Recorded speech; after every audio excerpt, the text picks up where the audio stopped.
नमस्कार, स्वागत आप सभी का। आप देख रहे हैं हिंदी है और मैं हूं आपके साथ तुषार कौशिक। झारखंड के मुख्यमंत्री हेमंत सोरेन ने कहा कि दूसरे राज्यों में फंसे श्रमिकों को लाने के लिए राज्य सरकार पूरी तरह प्रतिबद्ध है और इसके लिए सभी जरूरी संसाधनों का इस्तेमाल किया जा रहा है। मुख्यमंत्री ने कहा कि प्रवासी श्रमिकों को लाने के लिए हवाई जहाज का भी इस्तेमाल किया जाएगा। इसके लिए केंद्रीय गृह मंत्रालय से अनुमति मांगी गई है। सीएम सोरेन ने कहा कि विशेष ट्रेनों और बसों से प्रवासी श्रमिकों, विद्यार्थियों और अन्य लोगों को वापस लाने का सिलसिला लगातार जारी है और ये प्रक्रिया तब तक चलेगी जब तक सभी प्रवासी श्रमिक सुरक्षित घर नहीं आ जाते।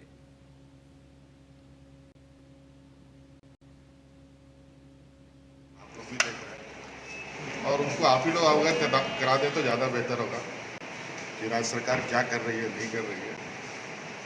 बहुत जद्दोजहद के विनती के बाद तो ट्रेन की परमिशन मिली है। उनसे हमारा ये भी आग्रह होगा, जो भी आंकड़े हैं आपके पास देश को बता दें सही। और हमने जो गृह मंत्री को अभी अपने मजदूरों को लाने के लिए हवाई जहाज की मांग की है, उसकी परमिशन कब देंगे। संक्रमण के कारण देश में 25 मार्च से संपूर्ण लॉकडाउन चल रहा है और इस लॉकडाउन में अभिनेता अभिनव पवन शुरू से ही लेकर अब तक पटना के कई इलाकों में गरीबों को खाना, मास्क, सैनिटाइजर और राशन बांट रहे हैं। अभिनेता अभिनव पवन ने न्यूज़ वन इंडिया से खास बातचीत की। हमारे ब्यूरो चीफ बिहार झारखंड ने सुरजीत कुमार ने बातचीत की। हम आपको सुनाते हैं। नमस्कार, आज हमारे बीच हैं अभिनेता अभिनव पवन जी, जो लॉकडाउन होने के बाद लगातार गरीबों के बीच में खाना, मास्क, सैनिटाइजर का वितरण कर रहे हैं और ये बिहार से ही जुड़े हुए हैं। ये बिहार में इनका जन्म हुआ और ये बिहार से जाकर मुंबई में अपना पटाखा लगा रहे हैं। तो आइए बात करते हैं अभिनेता अभिनव पवन से। अभिनव जी, सबसे पहले तो आपका स्वागत है हमारे चैनल में। Thank you so much. सबसे पहले तो ये बताइए कि आप जो हैं यहाँ पे लगातार सेवा कर रहे हैं, तो ये भावना आपके मन में कैसे जागृत हुई? सर, देखा जाए तो ये बहुत पहले से ही चल रहा था और बात ये है कि अगर मैंने किया भी है तो मैं कभी इस मोटो से नहीं कर रहा हूँ कि मुझे दिखाना है कि मैं ये कर रहा हूँ या वो कर रहा हूँ। इस मोमेंट पे हर किसी को आगे आना चाहिए और हर किसी को अपने बिहाफ में जितना भी आप हेल्प कर सकते हैं दूसरों की करनी चाहिए, क्योंकि आज अगर हम रिकवरी रेट की अगर बात करते हैं बिहार में तो वो बहुत ही अच्छे तरीके से आया है, जिसके लिए कि मैं नीतीश कुमार को बहुत ही ज़्यादा धन्यवाद करता हूँ कि जिस तरीके से बाहर के माइग्रेंट वर्कर्स भी जब बिहार आ रहे हैं तो उन्हें बहुत अच्छे से क्वारंटाइन वगैरह किया जा रहा है। हमारा बस फर्ज है कि हम उन्हें सपोर्ट करें, उन्हें खाने की उपलब्धि कराएं और सैनिटाइजर और मास्क जो कि कोविड-19 में देना बहुत ज़रूरी है, हम उन्हें वो दें। अभिनव जी, एक बात और आपसे जानना चाहेंगे कि जो लॉकडाउन में सरकार ने जो ढील दी है, इससे क्या फ़ायदा या नुकसान हो सकता है, इस बारे में थोड़ा बताएं। अगर बात की जाए आर्थिक व्यवस्था की या बात की जाए इकोनॉमिक फैक्टर पे अगर हम बात करते हैं तो थोड़ा बहुत होना तो सर होगा ही, क्योंकि अगर हम पूरा का पूरा मार्केट अगर 4 महीने 5 महीने तक बंद कर देते हैं तो जो रेगुलर वर्कर्स हैं या जो फिर रेगुलर कम्युनिटी से जुड़े हुए शॉप्स वगैरह हैं तो उन पर बहुत ही ज़्यादा अफेक्ट करेगा और महामारी सी छाएगी। बस इससे बचना का एक ही तरीका है कि अगर हम चाहे दुकान जाएं, चाहे हम कुछ खरीदने जाएं, अगर आवश्यक है तभी जाएं और सोशल डिस्टेंसिंग का पालन करें, अपनी इम्यूनिटी का ख्याल रखें, अच्छा खाएं और स्वस्थ रहें। और हम हिंदुस्तान से हैं, हिंदुस्तान में जब चाणक्य और इन जैसे लोग थे, जब उन्होंने हरा दिया तो ये कोविड-19 को भी हम बहुत जल्द हरा पाएंगे। अभिनव जी, इस मुहिम में और कौन कौन से लोग हैं जो आपके साथ हैं? इस मुहिम में देखा जाए तो जितने भी मेरी इंडस्ट्री से लोग थे महाराष्ट्र में, उन्होंने बहुत ही मदद किया। बिहार के लोगों को भी काफ़ी उन लोगों ने महाराष्ट्र में खाना या फिर मास्क, सैनिटाइजर भी उपलब्ध कराया, जिसमें कि अगर मैं आपको नाम लेना चाहूँ तो सोनू सूद जी हैं, जिन्होंने कि अभी बसेस चलवा कर लोगों को यूपी और बिहार भेजा। उसके बाद खाने का डेली माध्यम में बिंदु दारा सिंह हो या चाहे रोहित रॉय हो, रोनित रॉय हो, इन लोगों ने अपनी तरफ से सपोर्ट किया। मैं पटना आ चुका था तो मेरा कर्तव्य बनता था कि मैं यहाँ पे लोगों की सपोर्ट करूँ, तो मैं कर रहा हूँ। सबसे लास्ट में मैं आपसे कहूँगा कि आप क्या अपील करना चाहते हैं बिहार की जनता से या फिर देश की जनता से?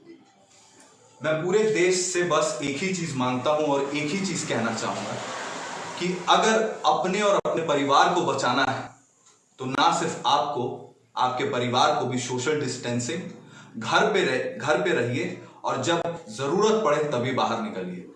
ये इन छुट्टियों को आप अपने आप को बेहतर बनाने में बनाइए, ना कि आपकी एक छोटी सी गलती आपके साथ साथ दूसरे के भी परिवार को अफेक्ट करेगी। तो मैं सबसे बस यही गुजारिश करता हूं कि सोशल डिस्टेंसिंग का पालन करें, घर पे रहें और लोगों की मदद भी करें। Thank you so much. तो ये थे हमारे साथ अभिनेता अभिनव पवन, जो बिहार की धरती से जन्मे हैं और आज इस संकट की घड़ी में बिहार के लोगों के लिए मसीहा बन गए। अपने सहयोगी दीपिका के साथ सुशील कुमार, न्यूज़ 1 इंडिया, पटना।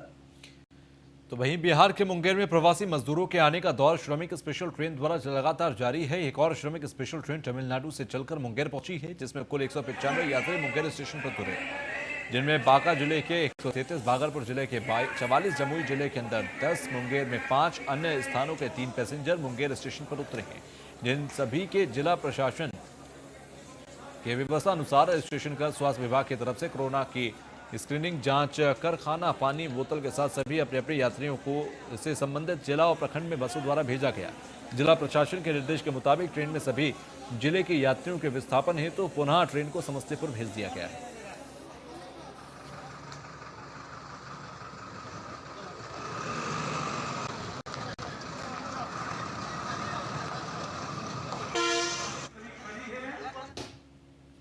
तो देश की सरहद पर दुश्मन के खिलाफ जंग लड़ने वाले सीआरपीएफ के जवान एसएम शम्स जमाल ने कोविड-19 के खिलाफ छुट्टी दी है। ये 131 बटालियन सीआरपीएफ पटना में पोस्टेड है।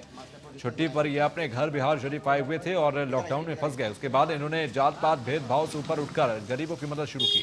ये पिछले 28 माह से इन नोबल स्टेप के बैनर तले लगातार अब तक 1000 गरीबों के बीच खाद्य सामग्री बांट चुके हैं। इस मौके पर उन्होंने कहा कि हम लोग देश की सीमा के साथ साथ देश की आंतरिक सुरक्षा में भी काम करते हैं और अब कोविड-19 से लड़ने का मौका मुझे मिला, जिसके तहत हम अपने मित्रों के सहयोग से आज जो पीड़ित लोग हैं, उनके कमाने खाने वाले लोग, जो गरीब तबके के लोग हैं, जो हैंड टू माउथ हैं, उनकी भुखमरी के हालात हो गए हैं और ऐसे लोगों को सूखा राशन बांटने का काम कर रहे हैं। और मीडिया के माध्यम से लोगों को इस कोरोना के जंग में आगे आकर गरीबों की मदद में हाथ बटाने की अपील की है।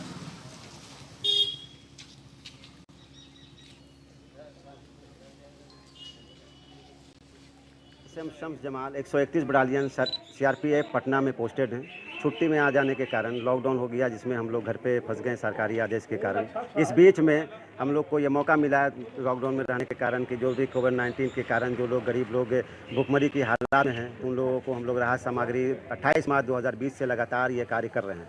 अब तक लगभग 1000 घरों तक हम लोग ने राशन सामग्री पहुंचाने का कार्य किया। इसमें हमारे सारे दोस्तों का सहयोग है, हमारे परिवारों का सहयोग है, हमारे मिलने जुलने वाले हमारे डिपार्टमेंट के भी बहुत सारे अफसर और बहुत सारे जवानों का सहयोग मिला है। एसएम शम्स तो भैया बिहार के सुपौल के अंदर लॉकडाउन में स्वास्थ्य व्यवस्था की पोल तब खुली जब प्रसव पीड़िता को एम्बुलेंस नहीं मिली।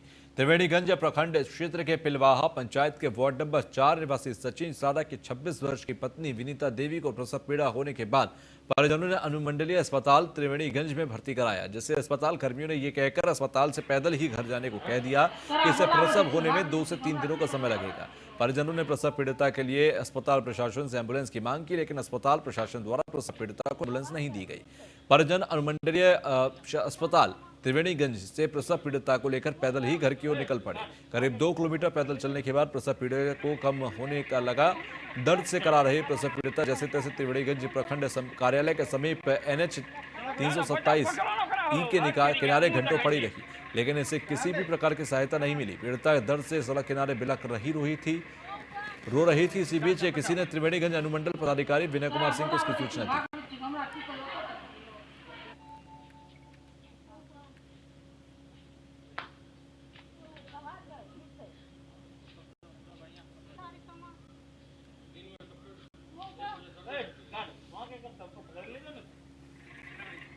यहाँ औरत लोग रो रही थी, पूछे भाई क्या हुआ, का इश्यू वाला मामला है, हमको डॉक्टर रेफरल से भगा दिया है।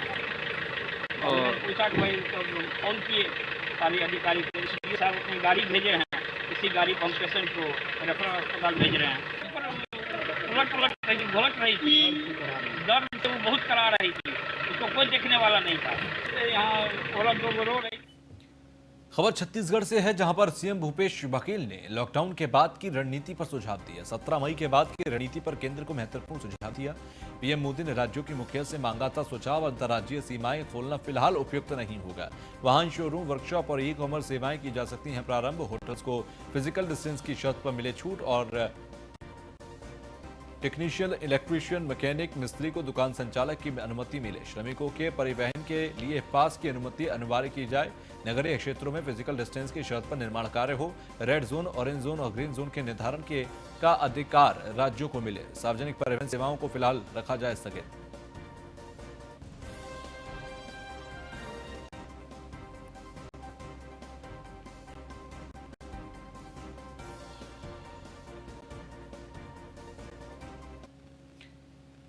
तो वहीं छत्तीसगढ़ सरकार ने अपने राज्य में 10वीं और 12वीं क्लास में अध्ययनरत छात्र छात्राओं के भविष्य को देखते हुए एक बड़ा फैसला लिया। 13 मई को हुए मंत्रिमंडल के विशेष बैठक में सर्वसम्मति से निर्णय लिया गया कि कक्षा 10वीं और 12वीं के छात्र छात्राओं को पूर्व के मूल्यांकन के आधार पर उत्तीर्ण कर दिया जाए। देश में कोरोना संक्रमण के चलते लॉकडाउन किया गया है, जिसके कारण 10वीं और 12वीं में की परीक्षाओं को रोक दिया गया था। लेकिन लॉकडाउन को देखते हुए छत्तीसगढ़ राज्य शासन ने कक्षा 12वीं और 10वीं के सभी छात्र छात्राओं को उत्तीर्ण करने की घोषणा कर दी है।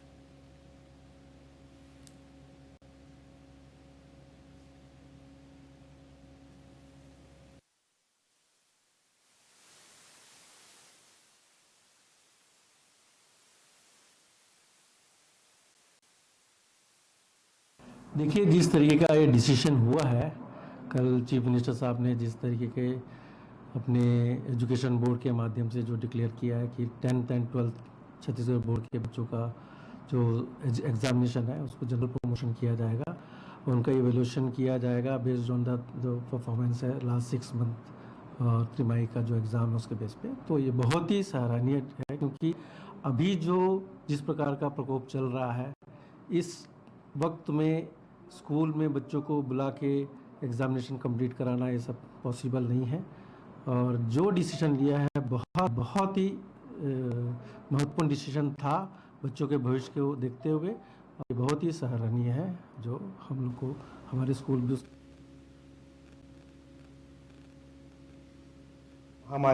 हमारे देश के लिए नहीं, सारे देश में, देश विदेश सभी जगहों में ये संक्रमण ये है, पर हम छत्तीसगढ़ वासियों भी इस चीज़ से अछूते नहीं रहे हैं।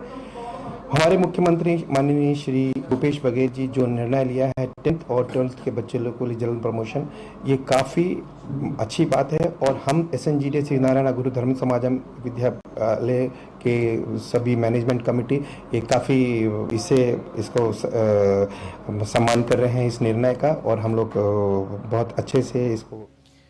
तो लॉकडाउन जब से लगा है तब से सभी तरह के मांगलिक कार्यों में पूरी तरह से रोक लगी हुई है, लेकिन धमतरी ग्रीन जोन के अंदर है, इसलिए यहां शादी के लिए सशर्त अनुमति दी जा रही है। शादी के लिए अब तक जिले में 439 परिवारों को अनुमति मिली है। आपको बता रहे कि धमतरी, कोरोद और नगरी ब्लॉक के SDM ने करीब 439 लोगों को शादी की सशर्त अनुमति दी है। 10 शर्तों में सामूहिक भोज, सड़क पर बारात निकालने, आतिशबाजी करने पर रोक है। शादी में मौजूद हर व्यक्ति सैनिटाइजर और मास्क के हर हाल में उपयोग करे। ऐसे में अब लोग बगैर तामझाम के शादी कर रहे हैं। रेड जोन से बारात आने वाले किसी को भी अनुमति नहीं दी है। शादी के लगभग सभी मुहूर्त खत्म हो गए हैं। ऐसे में अधिकतर लोगों की शादियां टल गई हैं। जो लोग शादी कर रहे हैं उन्हें पहले प्रशासन से अनुमति लेनी पड़ रही है। शादियों में मुश्किल से अगर देखें तो 15 लोगों को बुलाना होगा। ऐसे में कई लोग शादी कार्ड भी नहीं छपवा रहे। वहीं DJ पार्टी, बैंड बाजा, धुमाल, सामूहिक भोज, बारात, माइक, टेंट, कैमरे का खर्चा भी बच रहा है। जिला प्रशासन के मुताबिक जिन लोगों ने आवेदन कर अपने विवाह की अनुमति मांगी है, उन्हें ज्यादातर शादी वो हैं जो कोरोना वायरस के चलते लॉकडाउन 1 और लॉकडाउन 2 की अवधि में टाल दी गई थी। विवाह के लिए महीने भर में 400 से ज्यादा आवेदन मिले। कुरुद के अंदर सबसे ज्यादा 225, नगरी में 16 और धमतरी में 50 आवेदन शामिल हैं। नियम विरुद्ध शादी की सूचना पर तुरंत कार्रवाई की जाएगी।